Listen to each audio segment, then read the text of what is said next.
안녕하십니까. 심층 날씨 분석 시간입니다. 시청자 여러분, 절기상 입추도 지났으니 이제는 선선한 가을 공기를 느낄 때도 되었는데요. 그런데 어때서 이 지독한 무더위는 물러갈 기미를 보이지 않는 걸까요? 아무래도 올여름은 가을에게 자리를 내주기가 무척 아쉬운 모양입니다.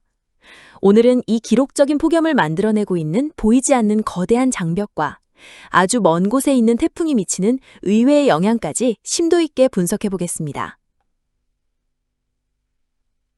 먼저 현재 우리나라와 동아시아 상공의 상황을 보시겠습니다. 보시는 것처럼 우리나라를 포함한 아주 넓은 지역이 거대한 두 개의 뚜껑에 덮여있는 형국입니다. 바로 북태평양 고기압과 티베트 고기압이라는 더블 고기압입니다. 우리가 요즘 보는 구름 한 점 없이 맑기만 한 하늘이 바로 이 강력한 고기압의 세력을 증명하고 있는 것입니다. 한편 우리가 이 더위와 싸우고 있는 동안 필리핀 북근 해상에서는 새로운 태풍이 발생했습니다. 제13호 태풍 가지키입니다. 하지만 이 태풍은 북쪽으로 올라올 기회조차 얻지 못했습니다. 바로 앞서 말씀드린 북태평양 고기압과 티베트 고기압이라는 이중 장벽에 가로막혔기 때문입니다. 이 장벽을 넘지 못한 태풍은 결국 방향을 틀어 베트남 쪽으로 향하고 있습니다. 이 태풍은 우리나라에 직접적인 영향을 주지는 않지만 아주 중요한 간접적인 영향을 미치고 있습니다. 태풍 중심부에서 발생하는 강력한 상승 기류는 대기 상층으로 올라간 뒤 주변으로 퍼져나가 하강하게 되는데 공교롭게도 그 하강하는 지역이 바로 두 고기압이 자리한 것입니다. 이 하강 기류가 두 고기압의 세력을 더욱 키워주는 역할을 하면서 우리나라의 폭염을 더욱 강력하게 만들고 있는 것입니다. 구체적인 기온 자료를 살펴보겠습니다. 8월 23일 토요일 강원도 삼척 신기읍의 낮 최고 기온은 37.5도를 기록했습니다. 강원도 동해안과 경상북도 거의 전역의 기온이 35도를 훌쩍 넘었습니다. 이는 남서풍이 태백산맥을 넘으면서 공기가 건조하고 뜨거워지는 팬 현상이 발생했기 때문입니다. 밤에도 더위는 식지 않았습니다. 8월 24일 일요일 새벽 제주도 마라도의 최저기온은 28.2도를 기록했습니다. 지도에 노란색으로 표시된 지역은 모두 밤사이 최저기온이 25도 이상을 유지하는 열대야 현상이 나타난 곳으로 많은 분들이 밤잠을 설치셨을 겁니다. 이어서 기상청의 특보 발효 현황을 보겠습니다. 8월 24일 일요일 오전 6시 기준입니다. 보시는 바와 같이 강원도 태백시와 제주도 한라산을 제외한 거의 전역에 폭염특보가 발효 중입니다. 절기상 처서고 지나 8월 하순에 접어들었지만 더위는 좀처럼 물러나지 않고 있습니다. 사실 지난 7월 31일 태백시에 폭염주의보가 내려졌던 날을 기억하실 겁니다. 특보가 내려진 범위만 놓고 본다면 지금의 더위가 올여름 가장 더웠던 그날에 버금가는 수준이라고 할 수 있습니다. 다음으로 기상청의 태풍 예상 경로를 보겠습니다. 이 정보는 8월 24일 새벽 4시에 발표된 자료입니다. 제13호 태풍 가지키는 8월 23일 오전 9시에 발생했습니다. 가지키는 일본에서 제출한 이름으로 황새치라는 바다물고기를 의미합니다. 참고로 태풍의 이름은 아시아 14개 회원국이 각각 10피씩 제출하여 순서대로 사용하는데 일본이 제출한 10개 이름 모두 별자리 이름이라는 점이 흥미롭습니다. 태풍은 수온이 높은 해역을 지나면서 점차 발달합니다. 8월 24일 오후 3시경에는 강도 강의 세력으로 발달할 것으로 보입니다. 국제 기준으로는 카테고리 1급 타이푼에 해당하기 때문에 특히 베트남에 큰 피해가 우려되는 상황입니다. 이후 태풍은 육지에 상륙한 뒤 급격히 약화되어 라오스에서 열대저기압으로 소멸할 것으로 예상됩니다. 다시 8월 24일 일요일 정오의 일기도로 돌아와 보겠습니다. 중국 쪽에서 저기압이 비구름을 몰고 다가오면서 더위를 식혀줄 것이라는 기대를 낳게 합니다. 하지만 우리나라 부근에는 북태평양 고기압이 굳건히 버티고 있습니다. 바로 이 북태평양 고기압의 세력이 얼마나 강하냐에 따라 저기압의 경로가 좌우되고 이에 따라 강수 지역과 강수량도 크게 달라지게 됩니다.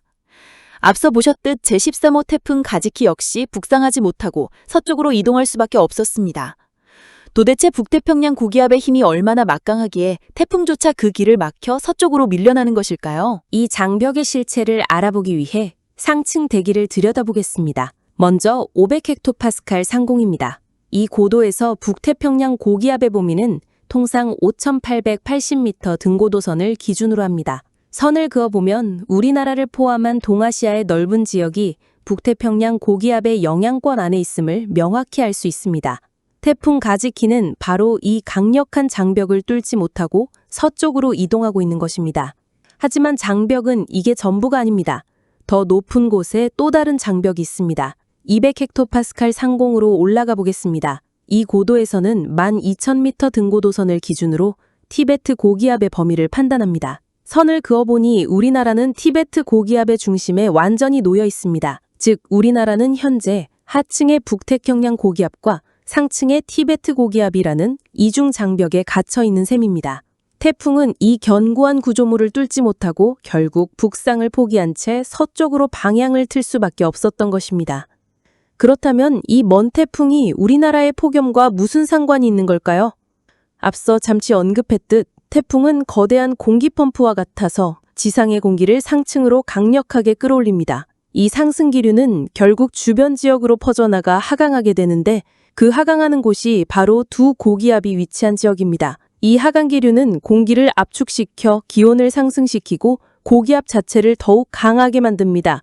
결국 우리와는 아무 상관없어 보이던 먼 바다의 태풍이 우리나라의 폭염을 더욱 가중시키는 역할을 하고 있는 것입니다. 이제 앞으로의 날씨를 전망해 보겠습니다. 8월 25일 월요일, 우리나라는 편서풍대에 위치해 있기 때문에 중국 내륙에서 발달한 저기압이 편서풍을 타고 우리나라 쪽으로 다가옵니다. 저기압의 중심이 한반도로 접근하고 있습니다. 하지만 강력한 북태평양 고기압에 가로막혀 이 저기압은 북쪽으로 멀리 우회하는 경로를 택할 것으로 보입니다. 비구름은 주로 중부지방에 영향을 주겠습니다. 8월 26일 화요일이 되면 저기압의 중심은 러시아 연해주 부근으로 빠르게 이동합니다. 중부지방에는 강수대가 걸쳐 있겠습니다. 이 비구름 전선을 경계로 북쪽에서 찬바람이 불어내려오면서 일시적으로 기온이 낮아지는 효과가 있을 것으로 기대됩니다. 하지만 이 비구름은 남쪽으로 내려오면서 점차 약해질 것입니다. 여름철에는 북쪽의 찬 공기가 북태평양 고기압과 맞서 뚜렷한 전선을 형성할 만큼 강하게 내려오기가 어렵기 때문입니다. 한편 중국 내륙을 보면 또 다른 저기압의 비구름이 보입니다. 이 저기압 역시 우리나라로 다가올 가능성이 있습니다. 현재 기압 배치는 고기압, 저기압, 고기압, 저기압이 줄지어 늘어선 모습입니다. 마치 며칠 간격으로 주기적인 변화를 보이는 가을철 일기도처럼 보입니다.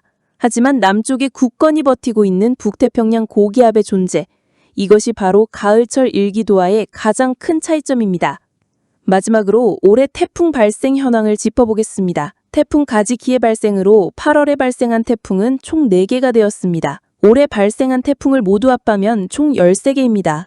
여기서 주목할 점은 7월에 유독 많은 무려 7개 태풍이 발생했다는 사실입니다. 태풍의 발생은 일정한 주기를 따르는 경향이 있습니다. 매든 줄리안 진동이라는 현상이 있습니다. 이는 열대지방의 거대한 비구름 덩어리가 30일에서 60일 주기로 지구를 한 바퀴 도는 현상인데 이 진동이 위상에 따라 태풍이 활발하게 발생하는 시기와 소강 상태를 보이는 시기가 나뉩니다. 지난 7월은 태풍 활동이 활발한 시기였고 8월은 상대적으로 비활성기였습니다. 그리고 10월이 되면 다시 태풍 활동이 활발해질 가능성이 높습니다. 바닷물은 데워지는 데 시간이 걸리고 식는 데도 시간이 걸립니다. 9월은 연중 해수면 온도가 가장 높은 시점입니다. 따라서 역사적으로도 강력한 태풍은 9월에 집중되는 경향이 있습니다. 게다가 9월에는 가을철 장마전선이 형성될 수 있는데 만약 이 전선이 태풍과 만나게 되면 매우 큰 비가 내릴 수 있습니다. 따라서 여름이 끝나간다고 해서 방심하지 마십시오. 다가올 9월의 복잡한 기상변화에 미리 대비할 필요가 있겠습니다. 시청해주셔서 감사합니다. 항상 건강하고 안전하시길 바랍니다. 다음 날씨 시간에 다시 뵙겠습니다.